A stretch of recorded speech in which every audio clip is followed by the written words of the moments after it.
पिछले बजट सत्र में एसी एसटी को एक प्रोन्नति को लेकर के मैंने सदन में एक सवाल उठाया था, जिसमें विशेष कमेटी की माननीय अध्यक्ष के द्वारा विशेष कमेटी गठित कर जांच करने की बात कही गई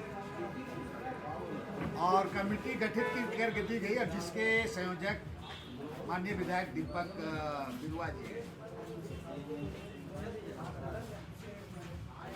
इस पर सारे दस्तावेज कार्मिक विभाग, चीफ सेक्रेटरी, ये सारे लोगों को दिया गया, सारे दस्तावेज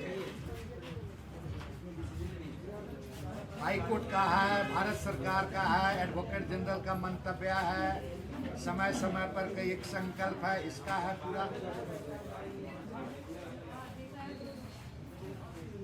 और इसको हम लोगों ने समझाने का प्रयास किया कि ये प्रोन्नति पर हम आरक्षण की बात नहीं कहें, बिल्कुल प्रोन्नति के लिए आरक्षण की बात हम नहीं कह रहे हैं। समिति के द्वारा कहा जा रहा है कि जो मेरिट है उसको अवसर मिलना चाहिए और जो अनरिजर्व पोस्ट है उसको ओपन फॉर ऑल किया जाना चाहिए। और 2007 में ये इसी के तहत में प्रोन्नति हुआ था,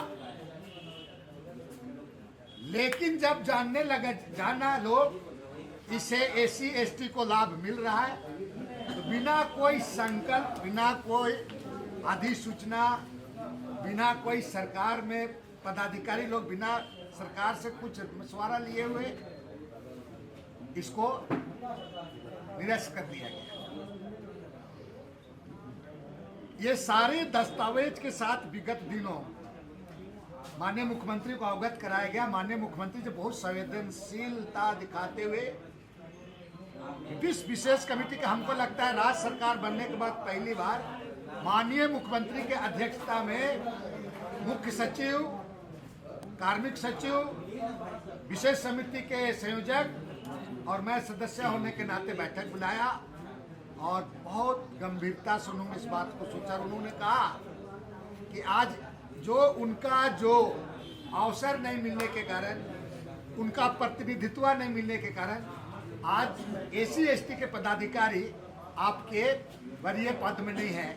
आपका उदाहरण स्वरूप हम अगर देखेंगे तो इंजीनियरिंग सेल में ओनली वन मैन मुरारी भगत जो आपका इस पद में, बाकी अगर उनको अवसर नहीं मिलेगा एसी एसटी को तो कभी भी आपके उस पद पे आप पर नहीं पहुंच पाएंगे, वरीय पद पर नहीं। और सबसे मजेदार बात है कि अभी हाल के दिनों में पुलिस का आपका प्रोन्नति हुआ, उसमें 94 बैच का लोगों का नहीं हुआ, 2012 बैच का हुआ है जूनियर।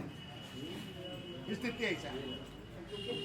तो इस परिस्थिति में लोग ये बताने का प्रयास किया गया कि भाई आप प्रोन्नति की बात नहीं हो रही है, प्रोन्नति में आरक्षण की बात नहीं हो रही है। और माननीय मुख्यमंत्री जी इसको समझ लिया और उन्होंने 1 महीना में सारा रिपोर्ट उन्होंने मंगाया है और इस समिति का कार्यकाल 24 नवंबर को समाप्त हो रहा था।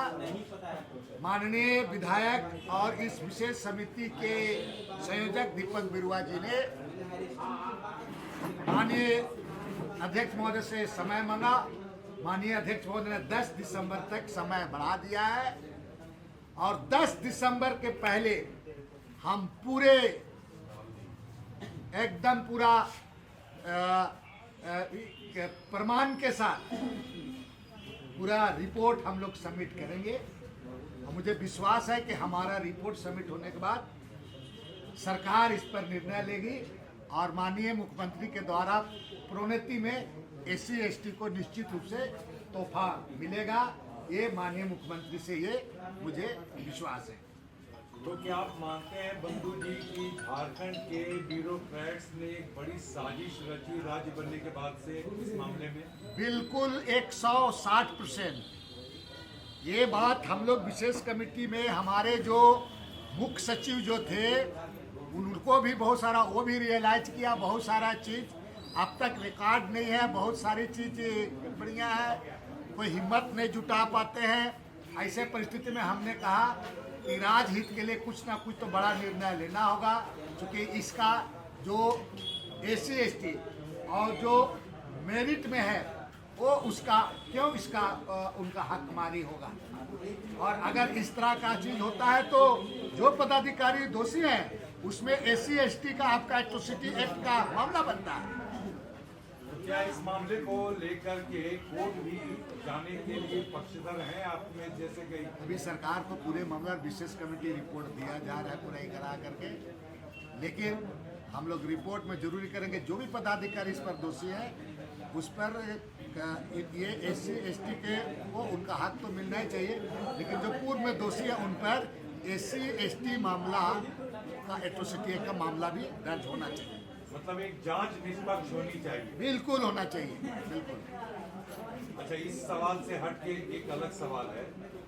झारखंड में आपकी सरकार 9 मंत्री के साथ चल रही है।